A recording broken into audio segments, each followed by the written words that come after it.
Welcome back to the program. You're watching Citizen Extra, where we endeavor to give you updates from every part of the country. If something's happening or developing, we will bring it to you as soon as we can. And at this moment, we want to show you images. We are live from two locations. We're live from Nyeri County, where Martin Munene is on standby. We're also live from Kisumu County, where the baby Pendo inquest is ongoing. Now, baby Pendo, a postmortem revealed last year that she had died of an open cracked scalp with deep head injuries. Remember, this was during the electioneering period. She passed on due to allegations of police brutality in Kisumu County, and obviously this inquest was opened. And today, in terms of testifying, four police officers are expected to testify today, including Nyalenda OCS Lena Koge, who I believe should be testifying as we speak, currently testifying rather, Maweu OCPD, and an AP commandant, just to name a few. So we'll endeavor to just update you on what's happening in regards to that in just a bit. But first things first, let me get the views of Martin Munene on the thoughts of Nyeri residents when it comes to the reading of the budget this coming Thursday, the budget estimates, and what they think should be a priority. Martin, what can you tell us in regards to this? All right, very good morning to you, Wahiga Maura, and I am actually coming to you live from Wambogo Farm in Nyeri County. And what is happening here behind me, Wahiga, is that some members of the public have come to take part in the budgetary process for this particular county, that is Nyeri. And I'm going to be speaking to the chair who is in charge of this particular committee that is in charge of budgeting, and is going to be giving us some insights into exactly what they're doing here. But also I'm going to be speaking to a civil society member who is going to also give their views concerning the budget. We have presented a budget of about 7 billion, with the current expenditure taking 67% and that 3% for development. What we have is that we have prioritized on areas of infrastructure, health, agriculture and urban planning. As you know, we have the big four for the national government. Wahiga, Nyeri County and the central region is largely agricultural. So let us get his thoughts on when it comes to the county budget in terms of agriculture, but also the national budget on the same. So Mheshimiwa, help us understand, do you feel that there has been enough participation, especially when it comes to matters agriculture in the county and also across the country? Thank you very much. My name is Stanley Okifia, representing Agodhigati Ward and also in the Committee of Agriculture. Matters agriculture in this county, as you have heard from the chairman, it is a priority, and more money has been pumped in the agriculture ministry and also in the county. We are looking at more than 109 million shillings to ensure that we fill on matters of food security, and also ensuring that in this county, Nyeri County has been the breadbasket of this country, and for some years that has failed. But this time, this county assembly and also the county government, we are so much, and we are not renting to ensure that agriculture is on the forefront. Yeah. And Mheshimiwa, do you feel that the members of the public have been showing up when they need to? Do you feel that the input of the members of the public, maybe not through you as represented members, but directly as residents, do you feel their input has been enough when it comes to the budget making processes across the county and even the country? Thank you very much. Before matters public participation, before it was poorly attended, and we would only get views from a few members. But as a house, we made it upon ourselves to ensure that public participation happens. As you can see today, we used to have 10, 5, or even a few numbers of people. But this time, every county assembly member in this county have taken it upon themselves to ensure that their people are here, the people's voice is heard, and their input is put in the budget. So whatever is happening in the budget comes from the people themselves. It's not a creation of anybody else but the people. All right. Thank you very much. And let me just speak to Wahiga Maura shortly, to one of the residents who is actually here to help us understand why he's here and maybe what he expects. Help us understand who you are, and also tell us why are you here today. My name is John Kiruki Magu. I am a civil servant representing ACK Diocese of Mount Kenya West. I'm here because we as civil servants, we are most focused on how our community can be engaged in public participation, and that's why we are here, so that we can enlighten them and encourage them to speak their voices. All right. And maybe across the country, do you feel that the budget making process has been sufficient? Do you feel members of the public, mashinani people, the ordinary mwananchi has been involved as they should when it comes to matters budget?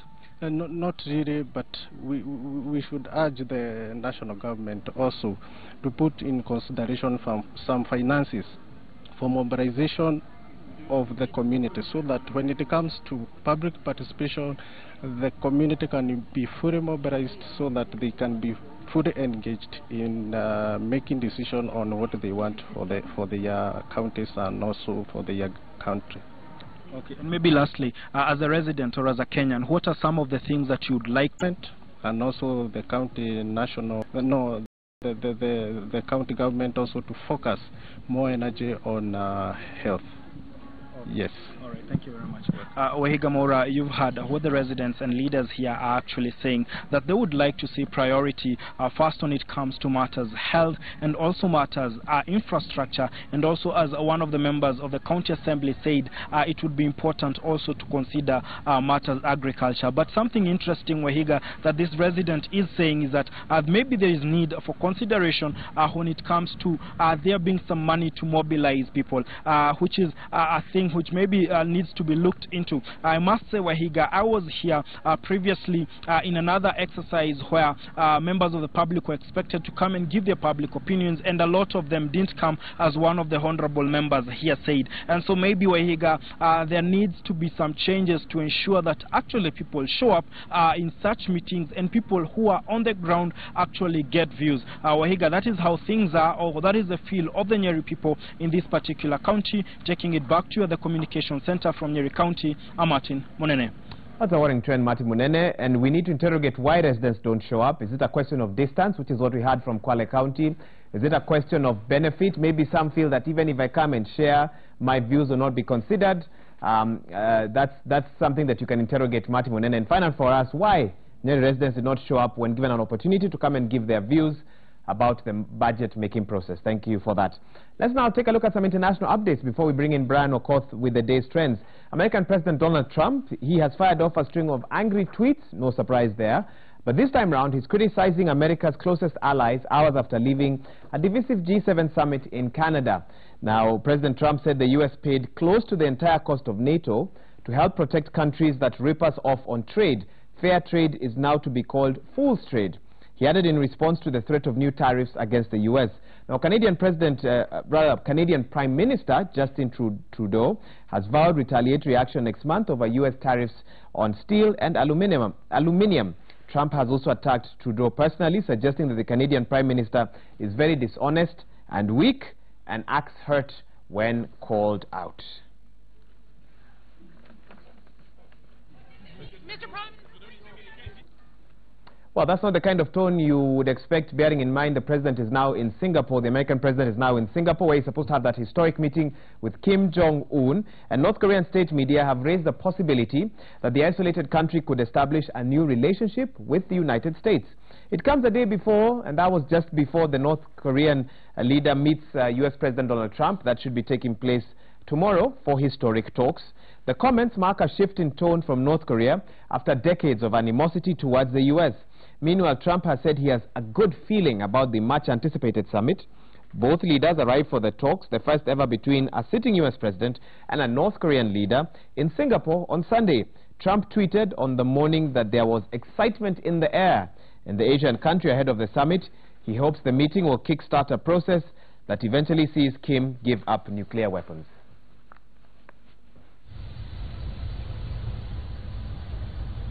We interrupt the international updates to take you to the Milimani Law Court, where Zuya Walter is about to give us an update now. The High Court this morning was supposed to start hearing an application filed by the government seeking to set aside a court directive that suspended the decision to send all procurement officers on compulsory leave as directed by His Excellency President Uhuru Kenyatta in the fight against corruption. We are now informed that the court has asked Okia Omtata, an activist who took that matter to court, and the government, they've been given about an hour to see if they can sort this matter outside of court. Zuya, tell us a little bit more about this particular matter. Thank you very much, Wahiga. That application by the government to set aside the orders issued last week was to be heard this morning. However, the judge, that is Onesimus Macau, directed that the parties in the case, that is the government, together with Okia Omtata, to see whether they can settle the matter out of court. This is after the Solicitor General, Mr. Kennedy Ogeto, told they are ready to do the procurement, the vetting of the procurement officers in accordance with the Constitution. But it seems that Okia Omtata was not ready to have that matter settled out of the court, saying that the matter have to be heard in its full entirety, saying that the petition together with the notice of motion for orders sought by Omtata should be heard. And apparently Okia Omtata has also filed another application seeking to have the application by the government to set aside the orders vacated, saying that the government has no jurisdiction to have that matter or the orders vacated without the parties being heard. So in the next 30 minutes we will be able to know whether the parties in the case have reached an agreement to have the matter sorted out.